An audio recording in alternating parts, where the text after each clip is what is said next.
ପିଲାମାନେ ଆଜି ଆଲୋଚନା କରିବା ଭିଲେଜ ସଙ୍ଗ ଯେଉଁଟାକୁ ଲେଖିଛନ୍ତି ସରୋଜିନୀ ନାଇଡୁ। ସରୋଜିନୀ ନାଇଡୁ ଆମେ ସବୁ ଜାଣିଛନ୍ତି ନାଇଟିଙ୍ଗେଲ୍ ଅଫ୍ ଇଣ୍ଡିଆ, ଗୋଟେ ଗ୍ରେଟ୍ ପଲିଟିକାଲ ଆକ୍ଟିଭିଟିଷ୍ଟ ଆଣ୍ଡ ପୋଏଟ୍।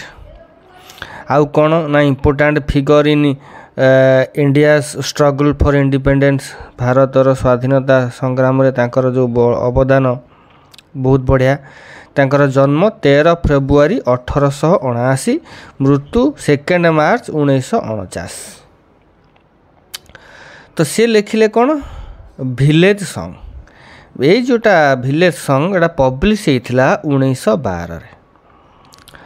ଆଉ ଏଇଟା ହେଉଛି 16 ଧାଡ଼ିଆ ଗୋଟେ ପୋଏମ୍, 16ଟି ଧାଡ଼ି, 4ଟା ଷ୍ଟାଞ୍ଜା ଅଛି, 416। ରାଇମିଂ ସ୍କିମ୍ ହେଉଛି A A B B A A C C D D A A E E A A.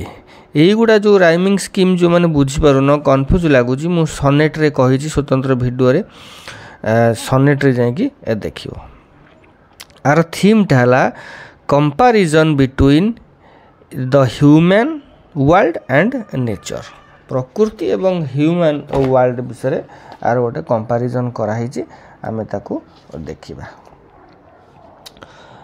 First Strandja କ'ଣ? ଫାଷ୍ଟ ଷ୍ଟାଞ୍ଜାରେ ଏଥିରେ କ'ଣ ଗୋଟେ ମା ଝିଅ ଭିତରେ ଗୋଟେ କଥାବାର୍ତ୍ତା ଚାଲିଛି ହେଲା।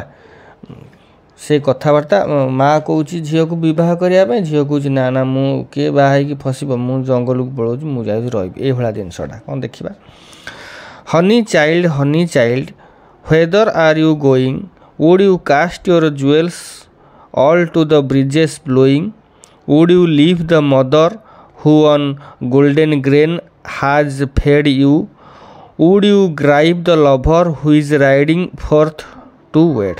ମା ଝିଅ କଥାବାର୍ତ୍ତା, ମା କହୁଛି ଝିଅକୁ ସ୍ନେହରେ ଯେଉଁ ଧନ ସୁନା, honey child where are you going, ତୁ କୁଆଡ଼େ ଯାଉଛୁ। ଝିଅ ବିବାହ କରିବାକୁ ଚାହୁଁନି, ଜଙ୍ଗଲକୁ ପଳେଇକି ପ୍ରକୃତି କୋଳରେ ବାସ କରିବାକୁ ଚାହୁଁଛି। ସେଠୁ ମା ତାକୁ ବୁଝିବାକୁ ଚେଷ୍ଟା କରୁଛି, ତୁ କୁଆଡ଼େ ଯାଉଛୁ। ସେ ପୁଣି ଝିଅକୁ ପଚାରୁଛି ଯେ ତୁ କ'ଣ ତୋର ସମସ୍ତ ଅଳଙ୍କାର ଏ ପବନକୁ ଫୋପାଡ଼ି ଦେବୁ ନା କ'ଣ। ଏବଂ ପୁଣି ତାକୁ କହୁଛି would you leave the mother who on golden grain has fed you, ଯେଉଁ ମା ତୋତେ ଗୋଲ୍ଡେନ୍ ଗ୍ରେନ୍ ମାନେ ଖାଦ୍ୟଟାକୁ ସୁମଧୁର କରାହେଇଛି, ତୋତେ ଖାଇବାକୁ ଦେଉଛି ସୁନ୍ଦର ସୁନ୍ଦର ପାତ୍ରରେ 6 ଭଜା 9 ତିଅଣ କରିକି, ତୁ ତାକୁ ଛାଡ଼ିକି ଚାଲିଯିବୁ।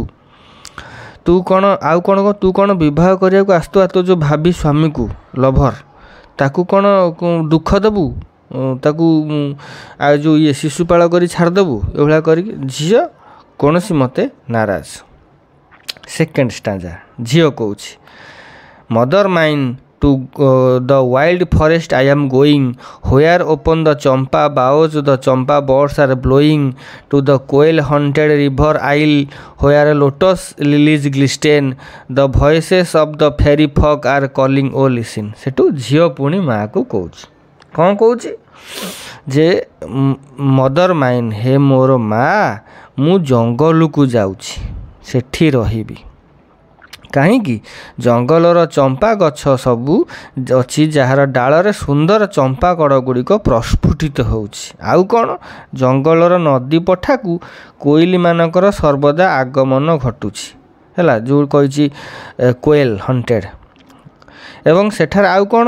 ଲୋଟସ୍ ଆଉ ଲିଲି, ପଦ୍ମ ଏବଂ କଇଁ ଫୁଲ ଗୁଡ଼ିକ ଚକଚକ୍ କରୁଛି। ଆଉ କ'ଣ? ଏଠି ଯେଉଁ ସୁନ୍ଦର ସୁନ୍ଦର ସବୁ ଗୀତ ବୋଲୁଛନ୍ତି ଚଢ଼େଇମାନେ, ତେଣୁ ଚଢ଼େଇର ସୁମଧୁର ସଙ୍ଗୀତ, ଫୁଲ ଗୁଡ଼ିକର ସୌନ୍ଦର୍ଯ୍ୟ ମୋତେ ଆକୃଷ୍ଟ କରୁଛି।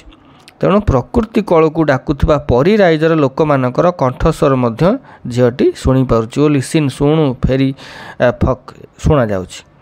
ମାଆକୁ, ଝିଅ ମାଆକୁ ଏଇ କଥା କହୁଛି।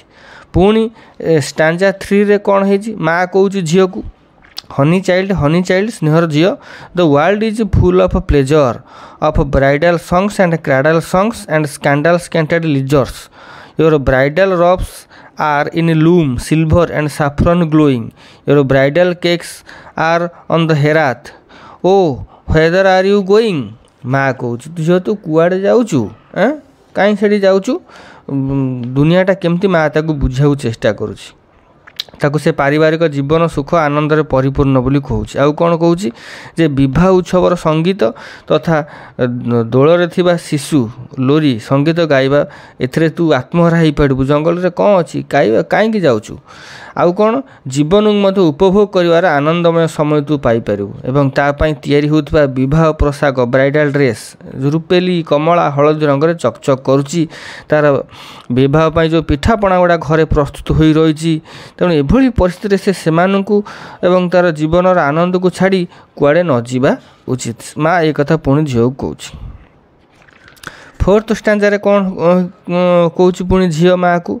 ଦ bridal songs and cradle songs have cadence of sorrow. ସେ କହୁଛି ଯେଉଁ ବାହାଘର ଗୀତ ଆଉ ଯେଉଁ ଧୋ ବାଇଆ ଗୀତ ଏଗୁଡ଼ା ସବୁ ଦୁଃଖର ଭାବନା ଯାହା ଜୀବନରେ ବାରମ୍ବାର ଆସିଥାଏ। The laughter of the sun today, the wind of the death tomorrow. ଜଙ୍ଗଲରେ କ'ଣ ଅଛି? ବହୁତ ସୁନ୍ଦର ଅଛି, କାହିଁକିନା ଆଜିର ଖୁସି ଆସନ୍ତାକାଲି ଦୁଃଖରେ ପରିଣତ ହୋଇଥାଏ ଯାହା ଜୀବନରେ ଘଟୁଛି। ଆଉ କ'ଣ? Far sweeter sound of forest notes where forest streams are falling, O mother mine I can not stay the fairy folk R calling. ତେଣୁ କହୁଛନ୍ତି ଯେ ପ୍ରକୃତିର ଯେଉଁ ଝରଣା ସବୁ ବହିଯାଉଥିବା ସ୍ଥାନରେ ପ୍ରକୃତିର ମଧୁର ସଙ୍ଗୀତ ସଂସାରିକ ଆନନ୍ଦ ଠାରୁ ବହୁ ଗୁଣରେ ଅଧିକ। ଶେଷରେ ସେ ତା'ର ମାଆକୁ କହୁଛି ଯେ ଘରେ ରହି ବିବାହିତ ଜୀବନ ସେ କଟାଇ ପାରିବ ନାହିଁ, ତେଣୁ ଜଙ୍ଗଲରେ ସେ ପରିରାଇଜ ଲୋକ ତାକୁ ଡାକୁଛନ୍ତି, ତେଣୁ ସେ ଜଙ୍ଗଲକୁ ଯାଉଛି।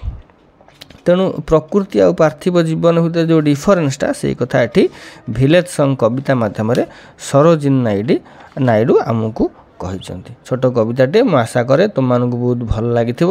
ଆଜି ପାଇଁ ଏତିକି, ପୁଣି ଦେଖା ହେବ ନେକ୍ସଟ କ୍ଲାସ୍ରେ। ରହୁଛି। Have a good day.